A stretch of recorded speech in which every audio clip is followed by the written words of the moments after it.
ពិធីទទួលស្គាល់ជាផ្លូវការកម្មវិធីគូព្រេងព្រឹត្តដែលបានបង្ហាញអំពីការលើកកម្ពស់សីលធម៌សុជីវធម៌និងសុភមង្គលនៅក្នុងក្រុមគ្រួសារដើម្បីរួមរស់ជាមួយគ្នារហូតដល់ចាស់រៀងៗខ្លួនប្រកបដោយសេចក្តីសុខនិងសុភមង្គល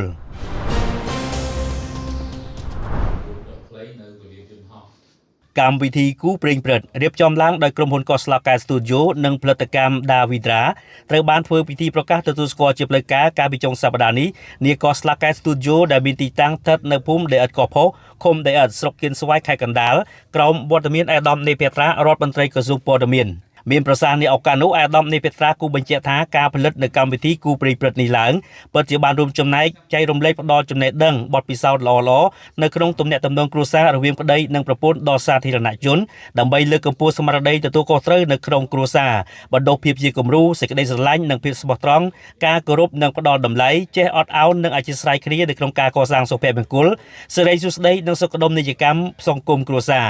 នៅក្នុងឱកាសនេះដែរអាដាមរដ្ឋមន្ត្រីក្រសួងព័ត៌មានបានបញ្ជាក់អំពីការផ្ដល់នៃការគ្រប់គ្រងកម្មវិធីគូព្រេងព្រឹត្តនិងសូមលើកទឹកចិត្តឲ្យមានការផលិតនៅកម្មវិធីនេះឲ្យបានកាន់តែផុតផុសជាបន្តបន្ទាប់បន្ថែមទៀតឯកឧត្តមរដ្ឋមន្ត្រីបានកោតសរសើរចំពោះផលិតករខ្មែរលោកពេជ្រចិន្ទ្រាដែលបានរៀបចំកម្មវិធីគូព្រេងព្រឹត្តនេះឡើងដែលជាកម្មវិធីល្អ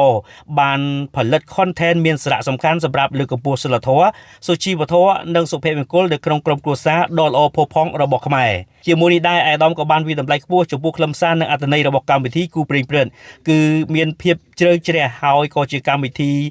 ឯកជនមួយដែលមិនទាន់មានស្ថានីយ៍ទូរទស្សន៍ឬផលិតកម្មណាមួយជីកកាយយកបទពិសោធន៍មកឆ្លុះបញ្ចាំងក្នុងជីវភាពរស់នៅជាក់ស្ដែងដែលមានរសជាតិផ្អែមល្ហែមនិងជូរចត់នៃដំណើរជីវិតរបស់គូស្វាមីភរិយារស់នៅជាមួយគ្នាតាមរយៈកម្មវិធីគូព្រេងព្រឹត្តនេះក៏ចូលរួមចំណែកផ្ដល់បទពិសោធន៍ដ៏បូមានល្អៗជាច្រើនដល់យុវជនយើងបានដឹងបានយល់ច្បាស់នៅពេលរៀបការរួចរួមរស់នៅជាមួយគ្នាជាប្តីប្រពន្ធលោកពេជ្រចិត្រាម្ចាស់ផលិតកម្មគូព្រេងព្រឹត្តនិងជាប្រធានក្រុមប្រឹក្សាពិបាលក្រុមហ៊ុនកោះស្លាកែ Studio បានជម្រាបថាការផលិតនៅកម្មវិធីគូព្រេងព្រឹត្តនេះឡើងក្នុងគោលបំណងចូលរួមចំណែកលើកកម្ពស់សីលធម៌សុជីវធម៌និងសុភមង្គលនៅក្នុងក្រុមគ្រួសារដើម្បីរួមរស់នៅជាមួយគ្នារហូតដល់ចាស់រៀងៗខ្លួនប្រកបដោយសេចក្តីសុខនិងសុភមង្គល